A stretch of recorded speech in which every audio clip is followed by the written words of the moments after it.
All right, so we're going to review Chapter 7, Momentum and Impulse. So we want to keep straight the difference between speed, kinetic energy, and momentum. Kinetic energy and momentum, right, if you remember the equations, they're very similar, right? They both depend on mass and velocity or speed. Kinetic energy is more about speed. But we use the V, so it's hard to see the difference. So remember, speed and kinetic energy are scalars. The speed is never conserved. It does whatever it wants, right? You can go faster or slower. There's nothing about that before and after. If you add up all the speeds, it's going to be conserved. It's always in meters per second, and we use a V even though it's different than velocity.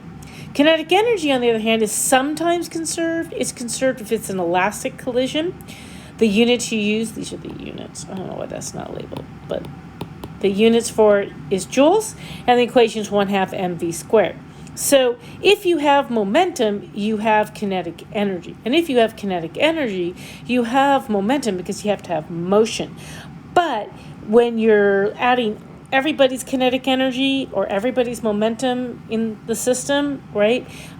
If things are moving, you always have kinetic energy, but your total momentum could be zero because if an object's moving to the left, that's the right, and an object's moving to the right, then this could be positive momentum and you add it to negative momentum, so it could be equal to zero.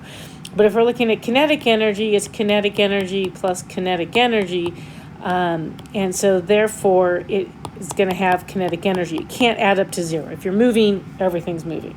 So momentum is a vector, so the direction matters. It is always conserved. X and Y are conserved separately.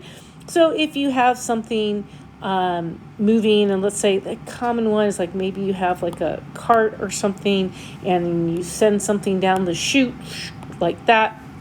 And so if the cart was moving or not moving, let's just say the cart had momentum to begin with. Momentum in this direction, in the X direction, would be conserved, but not in the Y direction because there's a force, right, that's going to push it up.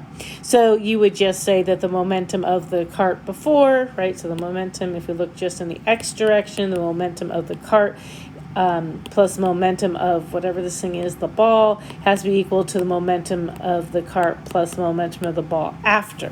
Right? But the up and down doesn't matter. So you'd only care about the X direction here and the X direction here. So just remember you can do those separately. The units is not a nice unit, kilogram meters per second or Newton seconds. So they're similar but not the same. So you have to realize when there's sometimes, you have momentum, you have kinetic energy. If you have one object, if it has kinetic energy, it has momentum and vice versa. But if you have more than one, sometimes you can have kinetic energy and sometimes you can have not have momentum. Impulse. Impulse, remember, the definition is its change in momentum. That is the definition. So remember that. That impulse means change momentum. If I have an impulse, I must change my momentum. If I don't change my momentum, there's no impulse. So there's different equations. So we have change in momentum is just delta mv, which is equal to ft. So you can set these two equal if you wanted to. Lots of times it's m delta v. So, you could end up with something like ft equals m delta v. You might write it as mvf minus, that's not an m, minus mv naught, right? So, you can use these in any combination that works for you, right? If you're just trying to find impulse, you could just do J equals ft, you could just do J equals m delta, whatever works, right? You got to read the problem, but they can be used in any combination. Remember, this is just a format of F net equals MA. So if you divide both sides by T, you have delta V over T, which is MA. So that's Newton's second law. If we look specifically at our FT equation, if F goes up, T goes down for the same impulse, assuming the impulse is the same, which is normally it happens with like crashes and things like that. So you go from some momentum to zero, right? So your delta P is the same. And so that's your impulse. So if I have the same impulse and I want to get a really big force, I decrease the time. So if I have a small time, I get a big force. But if I have a big amount of time, like a soft pillow, a soft bed, then I have a small amount of force. This is assuming, like I said, the same impulse. And then remember, it's a lot more for bouncing. So if you have something that bounces and it goes like this, you go from a positive V to a negative V. And so your change in momentum is now negative mv minus mv, because remember, it's a vector. So it's equal to negative 2mv, where if it doesn't bounce, right, it just hits like this, and it goes from positive v to 0, then my change in momentum is equal to 0 minus mv, so it's equal to negative mv. So negative 2 is much bigger than 1. So just remember, it has direction. Bouncing is going to cause a little bit of time and a big change in momentum.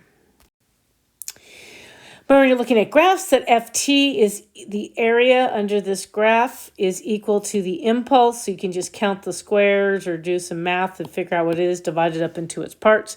It equals the change in momentum, not the momentum at that point. Don't tell me, please don't tell me that the object goes, okay.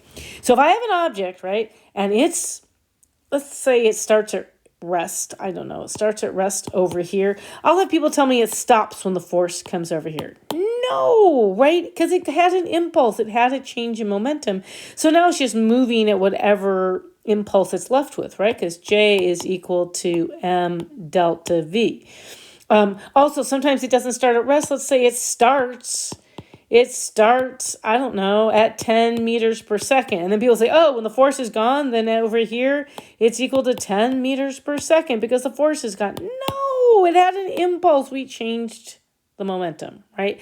So remember, change in momentum is change in momentum. When a force is gone, it doesn't go back. That would be like magical, right? You push the car and suddenly it goes back to what it was. No, unless there's friction or something that causes it. But if this is the net force, then it's going to increase that velocity. If it's positive, decrease the velocity. If it's negative, but it's going to change the momentum one way or the other, either positive or negative. Then remember, we had 3 different types of interactions. We have explosions, we have sticky collisions, and we have bouncy collisions. So when you have an explosion, the total momentum is always 0. So the object going this way's momentum has to equal the object going this way, but one's negative and one's positive. Remember, if you have a big M, then it would be a smaller v, and if it's a little m, then it'd be a big V. One's negative, they're going opposite. But if you look at the magnitude, they're inversely related. The velocities and the masses. If we're dealing with a sticky collision, then the things are moving before. Lots of times one of these is 0. So maybe this might be gone, but you have to pay attention to the problem. But then if it's sticky, they're moving at the same velocity at the end, and then you can do the math from there. If the mass goes up, then obviously the velocity goes down. So if this wasn't moving and you go here, then I would hope that the VF would be less because conservation of momentum.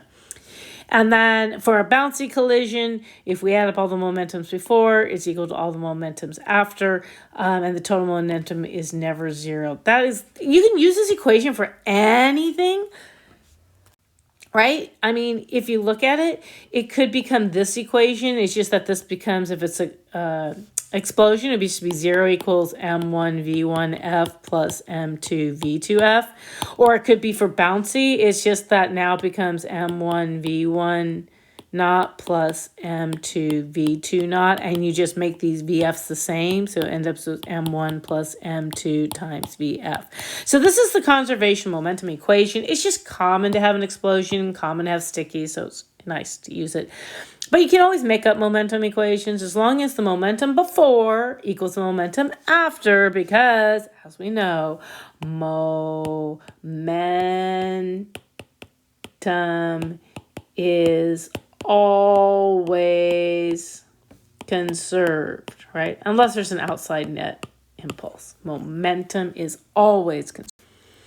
Center of mass, you should be able to do those calculations and understand the concept. So if I have an object and I have things on it, I should be able, and this is mass 1, mass 2, mass 3. I pick my 0 point here and I have distance 1, distance 2, distance 3 or x. It doesn't matter. So if I'm trying to find the center, I just do m1 x1 plus m2 x2 plus or however many I have, divide by all the masses, and it tells me where the center of mass is. The more mass I have, on one side, obviously the center of mass moves to the right, right? Or, if I put the more mass this way, like if I move that one this way, then the center of mass, right? The center of mass is going to move to the right, right?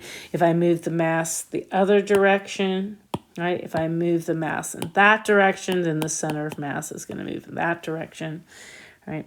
It has to be on a uniform something or other, or with that object it's on would obviously affect the center of mass, but assuming it's uniform, it doesn't matter. And then just remember that if you have an elastic collision, not a bouncy, elastic, that means kinetic energy is conserved. So that means 1/2 mv squared initial, or not, I guess we would call it, has to be equal to 1/2 mv squared final. And that would be for everything involved, right? So everything bouncing. So you might have plus 1/2 mv squared of a second object. Oh, that's not a 2. That should be a square, right?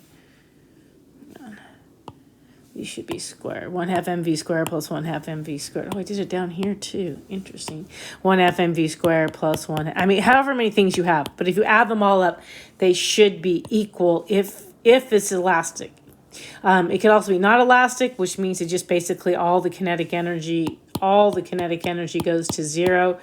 And it could, be something in between. So it could be slightly elastic, right? But non-elastic versus totally inelastic is what they'll usually call it. Totally inelastic.